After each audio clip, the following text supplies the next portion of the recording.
ప్రచారం సాగడంతో ఆయన ఇంటి దగ్గరకు కార్యకర్తలు భారీగా చేరుకున్నారు. పార్టీ దూతలుగా ఎమ్మెల్యేలతో పాటు మంత్రి శ్రీధర్ బాబు ఆయన ఇంటికి వచ్చి బుజ్జగించే ప్రయత్నం చేశారు. అయినప్పటికీ ఆయన మెత్తపడలేదు. రాత్రి మంత్రి శ్రీధర్ బాబు ఆయన ఇంటికి చేరుకున్నారు. జీవన్ రెడ్డికి సర్ది చెప్పే ప్రయత్నం చేశారు. ఆయనకు తగిన ప్రాధాన్యత ఉంటుందంటూ సర్ది చెప్పే ప్రయత్నం చేశారు. అయినప్పటికీ జీవన్ రెడ్డి ఇంకా ఎలాంటి నిర్ణయం తీసుకోలేదు. 2 గంటల పాటు మంత్రి జీవన్ రెడ్డితో చర్చలు జరిపారు. ఇవాళ మరోసారి హైదరాబాద్లో జీవన్ రెడ్డితో కాంగ్రెస్ అధిష్టానం చర్చలు జరపబోతోంది.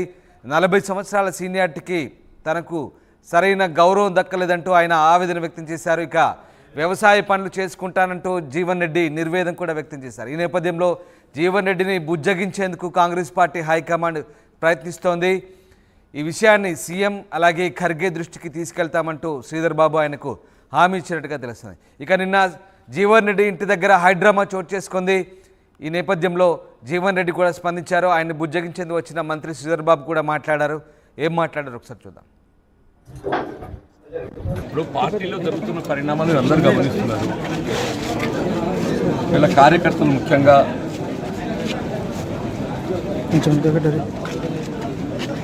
అంటే వాళ్ళు ఏ విధంగా మనస్తాపానికి గురైన వాళ్ళు ఏ విధంగా బాధ వ్యక్తం చేస్తుండ్రు. సుదీర్ఘ ప్రజా జీవితం 4 దశాబ్దాల కాలం ఎదుగుతుందో కాంగ్రెస్ పార్టీ బలోపేతం కొరకు జగిత్యాల ప్రాంతమనే కాకుండా తెలంగాణ రాష్ట్రం అంతా కూడా తెలంగాణ ప్రాంతం ఉమ్మడి రాష్ట్రం కూడా తెలంగాణ రాష్ట్రం మరి కాంగ్రెస్ పార్టీ బలోపేతం కొరకు ఒక క్రమశిక్షణ గల కార్యకర్తగా పనిచేయడం జరిగింది. ఆనాడు తెలంగాణ రాష్ట్ర ఏర్పాటు ఉద్యమ సమయంలో కూడా 2006, 2008 2 పర్యాయాలు మరి అప్పుడు కేసీఆర్ గారిపై పోటీ చేయాలనేటువంటి ఒక పార్టీ ఆలోచనకు అనుగుణంగా మరి పోటీ చేయటం. తదుపరి కాలంలో 2009లో ఆశించిన ఫలితాలు పొందలేకపోవటం, 2014లో తెలంగాణ రాష్ట్రం ఏర్పడ్డ తొలి ప్రభుత్వం ఏదైతుందో మన ఉమ్మడి కరీంనగర్ జిల్లాలో ఏకైక శాసనసభ్యుడిగా ఇలా కాంగ్రెస్ పార్టీ బలోపేతం ఉత్తర తెలంగాణ ప్రాంతంలో ఉన్న సమస్యలన్నీ కూడా శాసనసభ వేదికగా ఏదైతుందో ప్రభుత్వం స్పందించే విధంగా ఏ విధంగా ఒత్తిడి తేవడం జరిగిందో ఇదందరం కూడా గమనించడం. తిరిగి 18లో కూడా ఆశించిన పెద్ద పొందలేకపోవటం, 19 పట్టభద్రుల శాసన మండలి ఎన్నికల్లో మరి ఆనాడు పట్టభద్రులు అందరూ కూడా చెప్పంటున్నారు 2018లో మరి అప్పుడు టీఆర్ఎస్ ప్రభుత్వం పెద్ద మెజారిటీతో ప్రభుత్వం ఏర్పాటు చేసుకున్నప్పటికీ శాసన మండలిలో మాత్రం ఏదైతుందో ఫస్ట్ కౌంట్లో ఎన్నికయ్యే విధంగా పట్టభద్రులు, యువత, నిరుద్యోగ యువత, ఉద్యోగస్తులు, ఉపాధ్యాయులు అందరూ కూడా అండగా నిలబడి ఒక ప్రశ్నించే గొంతుకగా మనకు అవకాశం కల్పించడం.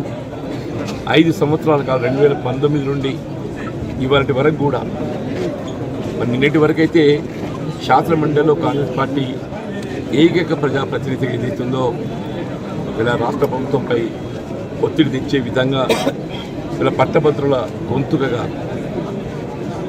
ఉద్యోగస్తులే కానీ, ఉపాధ్యాయులే కానీ, నిరుద్యోగ యువతే కానీ, ముఖ్యంగా వ్యవసాయం, రైతాంగం, గల్ఫ్ కార్మికులు, బీడీ కార్మికులు వీళ్ళ వివిధ అంశాలపై ఏదైతుందో మరి ప్రభుత్వంపై ఒత్తిడి తెచ్చి నిలిచే విధంగా చేసిన పోరాటం కూడా అందరూ తెలిసిందే చెప్పండి. సరే, తదుపరి మొన్నటి శాసనసభ కానీ నిజామాబాద్ పార్లమెంట్ ఎన్నికల్లో కూడా ఆశించిన ఫలితం పొందలేకపోవడం కొంత బాధాకరం. కార్యకర్తలు ఏదైతుందో ఈ 2 ఎన్నికల్లో కూడా ఆశించిన ఫలితం పొందలేని పరిస్థితులు కొంత వాళ్ళంతా బాధతో ఉన్నట్టు ఒక పరిస్థితులు. ఇవాళ మరి ఇక్కడ ఇంతకాలం ఏదైతుందో ఎవరితోనైతే పోరాటం చేసినామో మరి ఆ శాసనసభ్యుడిని ఏదైతుందో ఏకపక్షంగా పార్టీలో చేర్చుకోవడం పట్ల కార్యకర్తలందరూ కూడా వారి యొక్క బాధ వాస్తవంగా పార్టీ బలోపేతం అనేది ప్రధానమని చెప్పండి. అటువంటి పార్టీ బలోపేతం కొరకు అగ్రనిశలు కృషి చేసి 4 దశాబ్దాల ఈ ప్రాంతం పార్టీ పటిష్టానికి పనిచేస్తుంది, ప్రజలకు అందుబాటులో ఉండి సమస్యల పరిష్కారానికి తోడ్పడుతున్న పరిస్థితుల్లో ఇవాళ సరే శాసనసభ్యుల సంఖ్యాబలం అనే భావనే కావచ్చు, ఆలోచన ఏదైనా కానీ ఏదైతుందో ఏకపక్షంగా నిర్ణయం తీసుకోవడంతో కార్యకర్తలు తప్పుకోలేకపోతున్నారు. వారి యొక్క మరి ఆలోచన సూచనలు దానికి అనుగుణంగా భవిష్యత్తు కార్యక్రమాన్ని నిర్ణయం చేసుకొని జరుగుతుంది. ఏదైనా కానీ ప్రజా జీవితం ప్రజలకు అందుబాటులో సేవ చేయడం ప్రధానం చెప్పి అంటారు. ఏ బాధ్యత ఏ హోదా ప్రధానం కాదు. ఏ బాధ్యత ఏ హోదాలో ఉన్నా ఏ హోదా లేకున్నా కానీ మన ప్రజలకు అందుబాటులో ఉండి ప్రజలకు సేవ చేయడమే ప్రధాన బాధ్యతగా భావించేంత వరకు భవిష్యత్తులో కూడా అదేవిధంగా ఇలా హోదా అనేది ప్రధానం కాదు. ఏ హోదా ఉన్నా లేకున్నా ప్రజలకు అందుబాటులో ఉండి సేవ చేసేటువంటి ఒక భావనతోని ముందు పోడదొరుకుతుంది. అట్లే కార్యకర్తలు కూడా ఇది కాంగ్రెస్ కార్యకర్తలు కానీ అభిమానులు కానీ ప్రజానీకం కూడా ఎవరు కూడా ఏ విధమైనటువంటి ఒక మరి ఆందోళన గురి కావాల్సిన అవసరం లేదు. అదే పడకూడదు. మన జీవిత కాలం ఏదైతుందో ఈ ప్రాంత వీళ్ళ కాంగ్రెస్ పార్టీ కార్యకర్తలే కానీ అభిమానులే కానీ ఈ ప్రాంతంలో ఉండే సమస్యల కోసం ఏదైతుందో నేను అందుబాటులో ఉండి సేవ చేయాలనే సంకల్పంతో మరి ముందుకు పోతున్నా. మరి భవిష్యత్తు కాలం నిర్ణయిస్తుంది.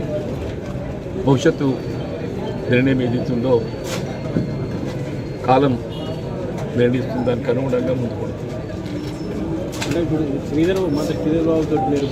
ఈరోజు మేము జగిత్యాలకి కాంగ్రెస్ పార్టీ సీనియర్ నాయకులైన గౌరవ జీవన్ రెడ్డి గారిని మర్యాదపూర్వకంగా ఈరోజు జిల్లాలో రాష్ట్రంలోనే కాంగ్రెస్ పార్టీ పెద్ద దిక్కుగా ఉన్న జీవన్ రెడ్డి గారిని కలవటానికి నేను మరి అదేవిధంగా లక్ష్మణ్ కుమార్ గారు, ప్రభుత్వ విప్పు ఆది శ్రీనివాస్ గారు, ప్రభుత్వ విప్పు మా పెద్దపల్లి శాసనసభ్యులు విజయరమణారావు గారు, అదేవిధంగా మా రాష్ట్ర చైర్మన్ తయార్ సాబ్, మా మోహన్ గారు, సోదరులు నర్సింగ్ గారు అందరం కూడా రావటం జరిగింది. ఎప్పుడు కూడా రాష్ట్రంలో కాంగ్రెస్ పార్టీ అధికారంలో ఉన్నా లేకున్నా ఈరోజు కార్యకర్తల పక్షాన కాంగ్రెస్ పార్టీ నిలబెట్టాలని వారు చూపెట్టిన అనేక సందర్భాల్లో వారి బాటల్లో నడవటానికి మేమందరం కూడా ప్రయత్నం చేస్తూ ఉంటాం. ఈరోజు కాంగ్రెస్ పార్టీకి సంబంధించి అనేక సందర్భాల్లో కూడా వారు పెద్దలు జీవన్ రెడ్డి గారు శాసన మండలిలో కానీ ఈనాడు ఈ జిల్లాకు సంబంధించి కానీ రాష్ట్రంలో గత 10 సంవత్సరాలు పూర్తి స్థాయిలో ప్రజల పక్షాన్ని నిలబడ్డ వ్యక్తి. మొన్న పార్లమెంట్లో కూడా చాలా కాంగ్రెస్ పార్టీ పక్షాన మరి ఆ సీట్లో పార్టీ నిర్ణయం చేసి నిలబెట్టాలని ఆలోచన చేసినప్పుడు పార్టీ ఆదేశానుసారం ఆనాడు 2007లో 2008లో పార్లమెంటు స్థానానికి కఠినమైన పరిస్థితుల్లో సమయంలో కాంగ్రెస్ పార్టీ పక్షాన పార్లమెంటు సభ్యులుగా నిలబడ్డారు.